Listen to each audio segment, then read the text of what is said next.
Welcome dear rockets. आज हम देखने वाले हैं उर्गम। मूवी की शुरुआत में शिवा नाम के एक आदमी को दिखाते हैं जो अपनी पत्नी अपर्णा और बेटी लकी के साथ कहीं जा रहा होता है। यहाँ हम देखते हैं कि शिवा के सर पर चोट लगी हुई है। इसके बाद आगे जाने पर शिवा की गाड़ी का बहुत ही तगड़ा एक्सीडेंट हो जाता है, जिस दौरान तो उसकी गाड़ी कुछ देर हवा में रहती है। एक्सीडेंट की वजह से शिवा गाड़ी के बाहर आकर गिरता है, लेकिन कुछ देर बाद होश आने पर वो जल्दी से गाड़ी के पास जाकर लकी और अपर्णा को चेक करता है। दोनों काफी ज्यादा घायल होते हैं, इसीलिए बिना देरी किए शिवा उन्हें हॉस्पिटल लेकर पहुंचता है। इसके बाद शिवा एक जगह बैठकर आराम से सो जाता है। अब अगली सुबह उठकर उसको पता चलता है कि उसकी पत्नी और बेटी जिन्हें वो रात में हॉस्पिटल लेकर आया था वो यहाँ पर है ही नहीं। यहाँ सभी कह रहे होते हैं कि अपर्णा और लकी नाम की कोई भी पेशेंट हॉस्पिटल में है ही नहीं। अब ये बात सुनकर शिवा को कुछ भी समझ में नहीं आता कि ये लोग ऐसा क्यों कह रहे हैं। वो एकदम बौखला जाता है और शिवा एक डॉक्टर को मारने भी लगता है। वो उस डॉक्टर से लकी और अपर्णा के बारे में पूछता है, फिर सबसे पूछने लगता है। तभी अचानक शिवा के ब्रेन में कुछ होता है और उसकी नाक और कान से खून निकलता है। इस वजह से शिवा वहीं बेहोश होकर गिर जाता है। अब उसे होश आता देख वहाँ खड़ी डॉक्टर सुनीता शिवा को जल्दी से एडमिट करने के लिए बोलती है, जिसके साथ ही ये सीन कट होता है और अगले सीन में कहानी 5 साल पहले फ्लैशबैक में जाती है, जहाँ जंगल में कुछ लोग माल स्मगलिंग करने की तैयारी कर रहे होते हैं। लेकिन उसी वक्त वहाँ पर शिवा आ जाता है। यहाँ हम शिवा को देखकर ये भी समझ पाते हैं कि वो एक पुलिस ऑफिसर है जो यहाँ इन सभी को रोकने के लिए पहुंचा है। सभी गुंडे शिवा को वहाँ देखते ही उस पर टूट पड़ते हैं, पर शिवा उन्हें काफी अच्छे से सबक सिखाता है। यहाँ शिवा और उन गुंडों के बीच में जोरदार फाइट होती है। इसके बाद शिवा उन सभी को अरेस्ट भी कर लेता है, पर तभी वहाँ पर शिवा को रोकने के लिए पटेल नाम का एक बड़ा जमींदार आता है। दरअसल ये धंधा पटेल के अंडर में होता है, इसीलिए वो शिवा से कहता है कि लगता है तुम अभी नए हो, एक काम करो, इन सबको छोड़ दो और चुपचाप यहाँ से चले जाओ। जिस बात पर शिवा को बहुत गुस्सा आता है और वो पटेल को एक जोरदार तमाचा लगाकर कहता है, तुम अगर चाहते हो कि मैं तुमको इनकी तरह अरेस्ट ना करूं तो तुम अभी यहाँ से चले जाओ। पटेल तो चला जाता है, लेकिन जाते हुए वो शिवा को धमकी भी देता है कि मैं तुम्हें देख लूंगा। फिलहाल इसके बाद कहानी अगले दिन पर शिफ्ट होती है, जहां हम अपर्णा नाम की एक लड़की को देखते हैं। दरअसल अपर्णा शिवा से प्यार करती है और दोनों बहुत ही खुश होते हैं। दरअसल अपर्णा का कॉलेज हैदराबाद में है और वो शिवा से मिलने के लिए अक्सर वारंगल आया करती है। अब एक दिन अपर्णा के घर वाले उसे घर बुलाते हैं, जहाँ जाने पर उसको पता चलता है कि उसके पिता ने उसकी शादी किसी और से तय कर दी है। अगले ही दिन हम देखते हैं कि अपर्णा का पिता कोई और नहीं बल्कि पटेल ही है, जिसे अपर्णा और शिवा के बारे में सब कुछ पता होता है। इसीलिए उसने इस तरह से अपर्णा की शादी उसकी मर्जी के खिलाफ फिक्स कर दी। अपर्णा तुरंत शिवा को फोन करके बता देती है। अब ये सुन शिवा तुरंत वहां के लिए निकलने वाला होता है कि तभी शिवा का सीनियर उसे पकड़कर लॉकअप में बंद कर देता है और ये उसे पटेल ने करने को कहा था। सीनियर ऑफिसर शिवा को बताता है कि जब तक अपर्णा की शादी नहीं हो जाती सिर्फ तभी तक तुम्हें अंदर रखा जाएगा, इसके बाद मैं तुम्हें छोड़ दूंगा। दूसरी तरफ पटेल अपर्णा को शिवा के लॉकअप के अंदर बंद होने की फोटो दिखाता है। अब ये देखकर अपर्णा बहुत रोती है, क्योंकि वो शिवा को अपना सब कुछ मान चुकी थी। अब अगले दिन उसकी शादी हो जाती है और फिर शादी होते ही शिवा को आजाद कर लिया जाता है। आजाद होते ही शिवा सीधा अपर्णा की शादी में पहुंचता है, जहां शिवा को देख अपर्णा तुरंत भागकर उसके पास चली जाती है और वहां खड़ा पटेल देखता ही रह जाता है। इसके बाद जल्द ही अपर्णा और शिवा एक दूसरे से शादी भी कर लेते हैं। इसके साथ ही कहानी वापस प्रेजेंट में आती है, जहाँ डॉक्टर सुनीता शिवा के पुलिस स्टेशन में फोन करके उसके जूनियर इंस्पेक्टर विक्टर को उसकी हालत के बारे में बताती है। अब ये सुनकर विक्टर तुरंत हॉस्पिटल पहुंचता है, जहाँ डॉक्टर सुनीता उसे सीसीटीवी के जरिए दिखाती है कि कल रात तो शिवा अकेले हॉस्पिटल आया था, मतलब कि उसके साथ कोई भी नहीं था।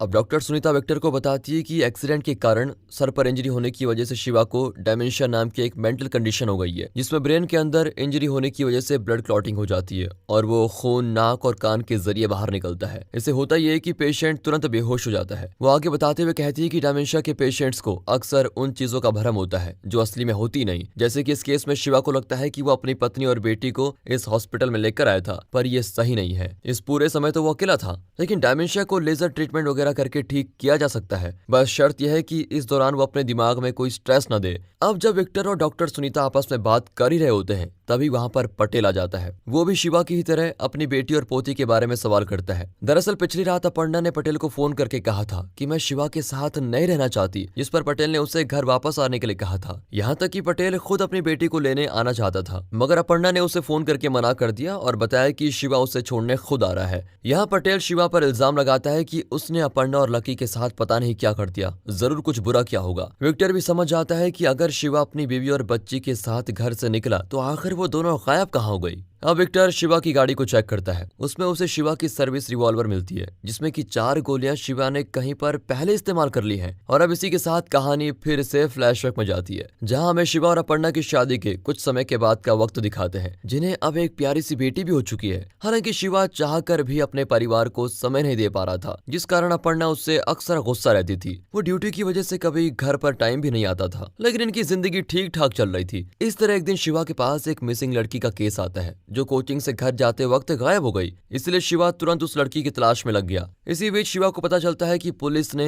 एक दूसरी बच्ची को खुद की जान लेने से रोका है। यह मामले की गंभीरता को समझते हुए शिवा तुरंत उस बच्ची से मिलने के लिए जाता है, जो शिवा से सबसे पहले कुछ खाने के लिए मांगती है, क्योंकि वो 4 दिनों से भूखी थी। शिवा उस बच्ची को खाना देता है, जिसे खाने के बाद वो बताती है कि वो जिस हॉस्टल में रहती है उस हॉस्टल और कैंटीन के बीच एक गेट है, जिसमें एक टाइम पर सिर्फ एक ही आदमी बाहर निकल सकता है। लेकिन उस गेट पर 4 गुंडे जो कि नशेड़ी भी थे, वो अक्सर डेरा जमाए रहते थे, ताकि जब भी हॉस्टल की लड़कियां कैंटीन में खाना खाने आए तो उसी दौरान वो चारों मिलकर सभी लड़कियों के साथ काफी ज्यादा बदतमीजी करें। वो उन्हें हर दिन अब्यूज और हरास करते थे, जिस वजह से बच्चों में डर का माहौल था। साथ ही हॉस्टल का वार्डन भी उन्हीं गुंडों की साइड लेता था। लड़कियां अब हर दिन खाना लेने जाने से घबराती रहती थी। यही कारण था कि उनमें से एक बच्ची ने 4 दिन भूखा रहने के बाद अपनी जान देना ही सही समझा। अब उस बच्ची की शिकायत को सुनकर शिवा बिना देरी किए उस हॉस्टल में जाता है, जहां वो उन चारों बदमाशों को दौड़ा दौड़ा कर मारता है। यहाँ शिवा किसी का हाथ तोड़ देता है तो किसी का पैर, जो देख सारी लड़कियां काफी खुश हो जाती हैं। और जब शिवा का इतने से मन नहीं भरता तो वो उन चारों की पैंट में ऐसे पौधे की पत्तियों को डाल देता है, जिससे स्किन में जलन होती है। यहाँ उन चारों को शिवा काफी अच्छा सबक सिखाता है, जिसके बाद उन सभी को 14 दिन के लिए जेल भी भेज दिया जाता है, जिसमें वार्डन भी शामिल होता है। इसके कुछ दिन के बाद शिवा अपर्णा और लकी को लेकर वेकेशन पर जाता है, लेकिन उसकी ये वेकेशन ज्यादा दिन नहीं चलती, क्योंकि उसी दौरान शिवा को विक्टर फोन करके बताता है कि एक जरूरी मीटिंग होने वाली है, जिसमें शिवा तुम्हारा होना जरूरी है। और फिर शिवा को अपनी छुट्टी कैंसिल करनी पड़ती है। जब ये बात शिवा अपर्णा से बताता है तो वो ये सुनकर बहुत गुस्सा हो जाती है और ना चाहते हुए भी उन्हें वापस हैदराबाद आना पड़ता है। शिवा जब ड्यूटी के लिए तैयार हो रहा होता है तो लकी उससे वादा कर लेती है कि आज शाम को आप समय पर घर आ जाना, क्योंकि आज आपका बर्थडे है। शिवा भी लकी से कहता है कि मैं जरूर समय पर आ जाऊंगा। और उसके जाने के बाद शिवा से बदला लेने के लिए वही 4 गुंडे आते हैं जिन्हें शिवा ने हॉस्टल में मारा था। वो सभी अपर्णा को काफी अब्यूज करते हैं, जिस दौरान अपर्णा कई बार शिवा को कॉल करती है, लेकिन वो उसके फोन का कोई जवाब देता ही नहीं।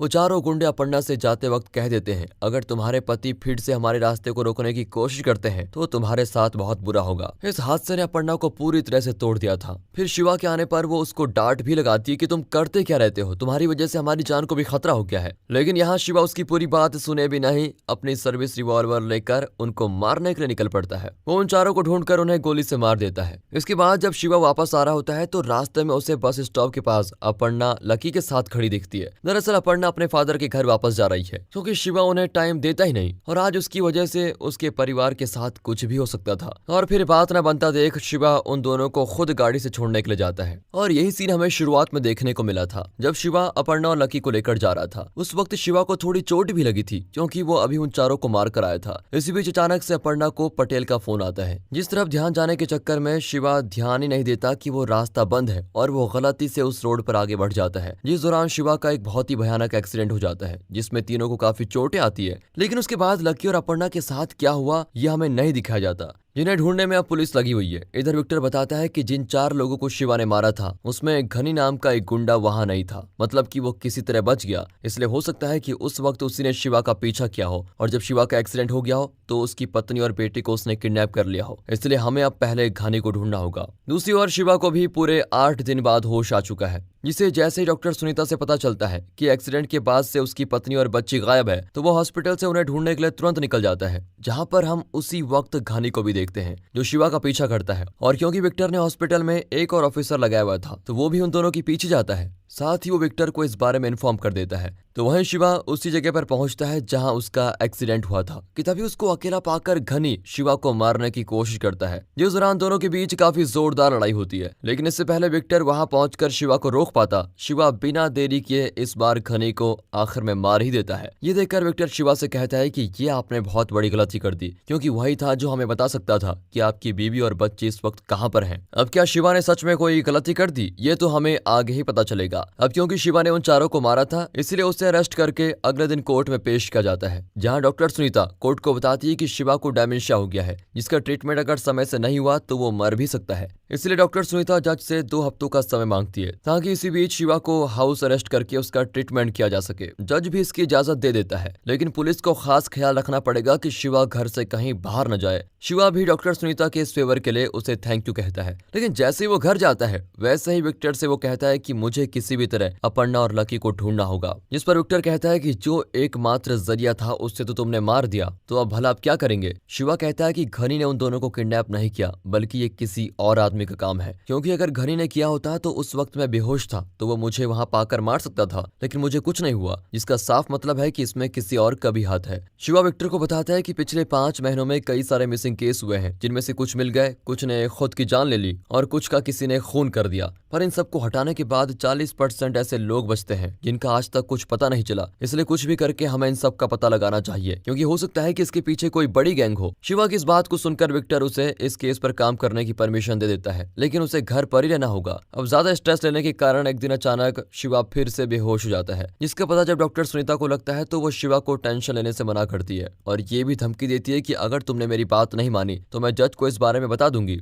लेकिन शिवा इतनी आसानी से कहां मानने वाला था। उसे अचानक से वही एक्सीडेंट की रात याद आती है, जिस कारण वो घर पर तैनात पुलिस वाले से विनती करता है और उस जगह पर पहुंच जाता है जहां पर एक्सीडेंट हुआ था। तो वहां पर इन्वेस्टिगेशन करने के बाद अपर्णा की टूटी चूड़ियों के टुकड़ों के साथ लाल चूड़ियां और एक दांत भी मिलता है, जो सबूत इतना साबित करने के लिए काफी है कि ये लाल चूड़ी और दांत जिसका भी है उसी ने अपर्णा और लकी को वहां से गायब किया। यहाँ वो ये सभी बातें पुलिस स्टेशन पहुंचकर विक्टर को बताता है और इस बार विक्टर थोड़ा सा नियमों को तोड़कर शिवा को पूरी तरह इस केस में काम करने की परमिशन दे देता है। ये लोग सभी उस जगह पर जाते हैं जहाँ इन्हें ऐसी औरतें मिल सकती हैं जो ये काम करती हैं, जैसे कि ब्रोथल्स वगैरह में, पर लाख कोशिश करने के बाद भी इन्हें कुछ पता नहीं चलता। फिर एक दिन अर्धनारीश्वर की मूर्ति को देखकर शिवा को ध्यान आता है कि ये काम हो सकता है कि कोई ट्रांस वुमेन भी कर सकती है, इसलिए अब वो हर उस जगह पर जाने लगता है जहाँ उसको ऐसी ट्रांस वुमेन मिल सकती है। जिस दौरान वो एक दिन एक आदमी का पीछा करता है जो एक पान की दुकान पर जाकर एक ट्रांस वुमेन को कुछ पैसे देता है, और जैसे ही उसकी नजर शिवा पर पड़ती है वो वहां से भागने लगता है, जिसका शिवा पीछा करने लग जाता है और भागते वक्त एक गाड़ी से टकराकर उस आदमी की मौत हो जाती है। शिवा ये बात विक्टर को बताता है कि ये ट्रांस वुमेन का काम नहीं है, क्योंकि ट्रांस वुमेन तो सिग्नल पर भीख मांगने जैसे छोटे मोटे काम करती है, बल्कि ये काम तो उन मर्दों का है जो फेक ट्रांस वुमेन बनकर घूमते हैं, जैसे कि ये आदमी जो अभी मारा गया। जो शिवा को दांत मिला था वो इसी आदमी का है। आगे शिवा बताता है कि ये फेक ट्रांस वुमेन इन लोगों को सुनसान जगह पर अकेला पाकर उन्हें गायब करने का काम करते हैं, जिनके लिए उन्हें अच्छे खासे पैसे मिल जाते हैं। इसी के साथ हमें फ्लैशबैक में वही शिवा का एक्सीडेंट दिखा जाता है, जिस दौरान सच में अपर्णा और लकी को इन्हीं फेक ट्रांस वुमेन ने किडनैप किया था। इसी बीच अपर्णा बचने की बहुत कोशिश करती है और इसी बीच में एक चूड़ी और दांत तोड़ देती है, लेकिन वो लोग अपर्णा को बेहोश करके उठा के लेके जाते हैं, इसलिए अब इनको कैसे भी करके उन लोगों को पकड़ना है। फिर ये लोग एक सुनसान जगह पर तैनात हो जाते हैं जहाँ ऐसे लोग अपना शिकार ढूंढते हैं। अब एक रात शिवा और उसके आदमियों को इन्हें दबोचने का मौका मिल जाता है जब वो लोग एक अकेली लड़की को उठाने की कोशिश करते हैं। इसी दौरान पुलिस और किडनैपिंग करने वाले लोगों के बीच काफी अच्छा खासा चेस सीक्वेंस देखने को मिलता है और एक वक्त ऐसा आता है कि ये फेक ट्रांस वुमेन शिवा को चारों तरफ से घेर लेते हैं, जिनकी शिवा काफी जोरदार धुलाई करता है और फिर उन्हें अरेस्ट भी कर लेता है। फिर ये सभी पुलिस स्टेशन में पहुंचने पर बता देते हैं कि इन लोगों का बस इतना ही काम होता है कि ये लोग अनजान लोगों को उठाकर एक बैग में बंद करके एक जगह रख देते हैं, फिर वहां से उस बैग को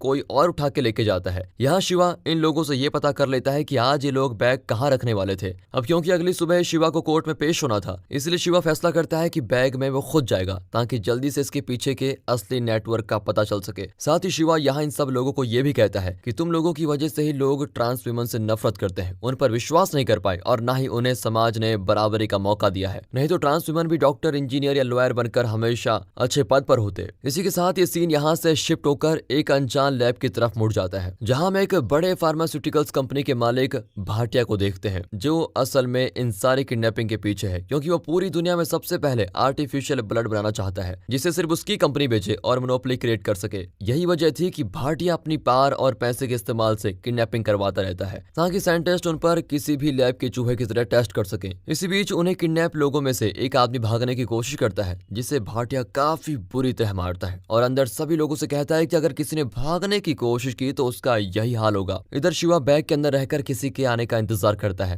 जिस दौरान उसके पास एक छोटा सा ट्रांसमीटर होता है जिससे पुलिस वाले उसकी लोकेशन ट्रैक कर पाए। अब इसी बीच वहां पर कुछ लोग आते हैं जो सबसे पहले बैग को स्कैन करने लग जाते हैं और ये देख ना चाहते हुए भी शिवा को ट्रांसमीटर बाहर फेंकना पड़ता है। और जब वो लोग शिवा को उठा लेके जाते हैं उसके बाद ही विक्टर और बाकी पुलिस वालों को पता चलता है कि शिवा वहां है ही नहीं। इसके बाद शिवा और बाकी लोगों को उसी बड़ी सी लैब में लेके जाया जाता है जहां सभी लोगों को एक इंजेक्शन देना था, पर शिवा यहाँ पर अपना काम शुरू कर देता है। वो उस इंजेक्शन वाले को मारकर उसकी ड्रेस खुद पहनकर लैब के लोगों में शामिल हो जाता है, जहाँ एक टेस्ट के दौरान एक आदमी की मौत हो जाती है और सबूत मिटाने के लिए उसकी लाश को ले जाकर एक इलेक्ट्रिक फर्नेस यानी भट्टी में डाल देता है। अब ये सब कुछ शिवा देख नहीं पाता और वो अपने साथ वाले आदमी को भट्टी में फेंक देता है, जिस दौरान वो सभी को मारते हुए उस जगह पहुंच जाता है जहां सभी लोगों को कैद किया गया है। और यहाँ उसे पहले लकी और फिर अपर्णा भी मिल जाती है। साथ ही शिवा सभी लोगों को आजाद करवा देता है। अब इस चीज का पता भाटिया को लगता है। वो और उसके लोग आकर शिवा को घेर लेते हैं, जहां शिवा अकेला ही उन सभी को चुन चुन कर मारता है और उसको ऐसा करता देख भाटिया उसके पीछे से उसको चाकू मार देता है। इसी दौरान लकी उसके पास आकर उसे उठने के लिए कहती है, क्योंकि शिवा बिल्कुल भी हिल नहीं पा रहा होता है। यहाँ भाटिया शिवा समेत अपर्णा और लकी को भी उस भट्टी में फेंक देने का ऑर्डर देता है और जैसे ही वो लोग लकी को ले जाने वाले होते हैं वैसे ही शिवा दुगनी ताकत के साथ उठ खड़ा होता है और उसी चाकू से एक को काफी बुरी तरह से मारता है। आखिर में उसकी भाटिया से भी अच्छी टक्कर होती है, पर शिवा उसको चाकू से घायल करके जिंदा ही भट्टी में फेंक देता है और इस तरह शिवा ने अपनी बीवी और बच्ची समेत कई लोगों की जान बचा ली होती है। साथ ही अगले दिन कोर्ट में भी शिवा को यह कहकर रिहा कर दिया जाता है कि शिवा ने उन चारों को सेल्फ डिफेंस में मारा था। साथ ही शिवा का इलाज भी जल्दी पूरा होने वाला है, जिस दौरान अपर्णा शिवा से अपनी गलती मानते हुए कहती है, मैं बहुत ही मतलबी हो गई थी, प्लीज मुझे माफ कर दो। तुम अपनी ड्यूटी इसलिए करते हो ताकि देश के कई परिवार सुरक्षित रह सकें, इसलिए अब तुम्हें चाहे जितनी भी देर हो जाए मैं तुम्हें कभी कुछ नहीं बोलूंगी। और यहाँ पर यह मूवी होती है खत्म। दोस्तों स्टोरी अच्छी लगी हो, मूवी अच्छी लगी हो, एक्सप्लेनेशन अच्छा लगा हो, वीडियो को लाइक कीजिए, चैनल को सब्सक्राइब। मिलते हैं अगली वीडियो में, तब तक के लिए गुड बाय, अपना ख्याल रखिए and finally thanks for watching.